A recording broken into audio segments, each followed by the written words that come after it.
Good morning. आज चाहिँ म कति 6:30 देखिको ब्लग स्टार्ट गर्दैछु। मैले ब्रेकफास्ट चाहिँ बनाएर आइसकेको छु र सबैजनालाई शुभ बिहानी। आज चाहिँ थुप्रो दिन भयो नि त मैले भिडियो नबनाएको र सबैजनाले मलाई क्वेसन गर्दै किन आजकल भिडियो नहालेको किन नहालेको भने सबै अब चाहिँ नानीहरू नि उठ्नुभन्दा अगाडि जिस्का झगडा हुन्छ नि। यही टाइम भयो बाबा जानु बस्नु बाबा भयो। म चाबीनालाई रेडी गरेर स्कुल पुऱ्याउँछु। त्यहाँदेखिको आएर चाहिँ म आज दिनभरि केही गर्छु त्यो चाहिँ अल्छिन्दामा नै हेरिदिनुहोस् होला है। र मैले चाहिँ गर्दै आर्यलाई रेडी। आर्यले हो यस्तो आङ तान त के गर्दा धेरै ढिलो हुन्छ, त्यही भएर म चाहिँ आर्यले छिटो रेडी गर्छु। र मेरो चाहिँ अन्तै हृदयबाट तपाईँहरू धेरैजनालाई जसले मलाई मेसेज गर्नुभएको थियो सोध्नु भएको छ, एकदम धन्यवाद छ तपाईँहरूलाई। जसले चाहिँ मलाई किन बहिनी भिडियो नहालेको हाल्नु नि, हामी छ त सपोर्टको लागि त भन्नुहुनेहरू पनि थियो है। मलाई यति खुसी लागेको। र कतिजना चाहिँ यो पनि भने कि नानीको भिडियोहरू अलिकति धेरै हाल्नु नि, मेरो नानीहरूले कति मन पराउँछ उसको भिडियोहरू हेर्छ भन्दाखेरि मलाई यति खुसी लागेको कि मलाई लागेको कि यस मेरो भिडियो चाहिँ धेरैजनाले माया गरिदिनु हुँदो रहेछ भनेर। म चाहिँ अलिकति आफ्नै घरको काममै पुरै उल्झिरहेको थियो र डेली ब्लग बनाउनु पनि पाएको थिएन। निकै नै ग्याप भएको थियो हुनु पनि हो। तर अब चाहिँ म स्पेसली तपाईँहरूको लागि नेक्स्ट ब्लग चाहिँ म नानीहरूको नै बेसी हाल्छु र म चाहन्छु, म कोसिस गर्छु कि डेलीको ब्लग हालौँ भनेर। र धेरै धेरै धन्यवाद तपाईँहरूलाई।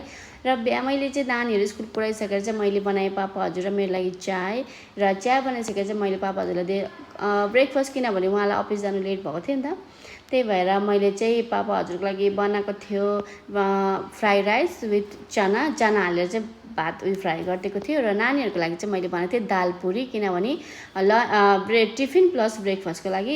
पापा हजुरलाई त्यस्तो धेरै मन पर्दैन पुरीहरू, त्यही लागि मैले उसलाई भातै फ्राई हुन्छ नि फ्राई राइस चाहिँ गरेर दिएको थियो। र नानी पापा हजुर गइसकेर चाहिँ हाम्रो घरको हालत चाहिँ यस्तो भएको थियो। यो चाहिँ मेरो मात्र होइन, सबैजनाको बिहान चाहिँ यही हुन्छ है। मैले यो भिडियोमा कतिताल भन्छु पनि के सबैजनाको यस्तै हुन्छ भनेर।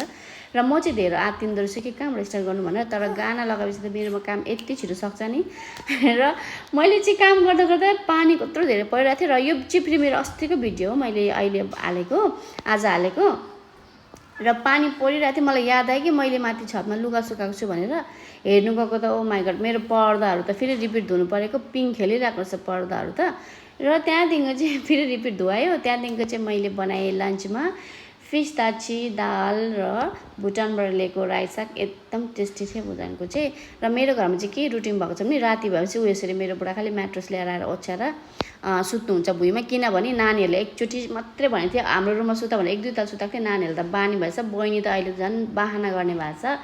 अलिकति सुताला भन्यो भने मलाई भुँडी दुख्छ टाउको दुख्छ न, बाउचाइले माया गरेर लिएर आइहाल्नुहुन्छ। र उसलाई चाहिँ भुइँमा सुताइ भइरहेछ आजभोलि। बिचरा मेरो बुढा डेली भुइँमा सुत्नु, नानीहरूले चाहिँ यतिको सताएको।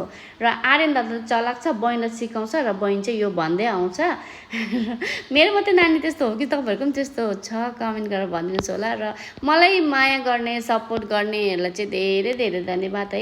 एकदम मेरो भिडियो हेरिदिनु हुँदो रहेछ। र मेरो आजको भिडियो यही थियो। तपाईँलाई के लाग्छ कस्तो लाग्छ लाइक कमेन्ट गरिदिनुहोस् होला र सब्सक्राइब गरिदिनुहोस् मेरो युट्युब च्यानललाई। र यसरी नै माया र साथ सपोर्ट चाहिँ दिँदै गर्नुहोस् होला। म डेलीको ब्लग हाल्दै गर्छु र भेटौँ नेक्स्ट ब्लगमा। Thanks for watching.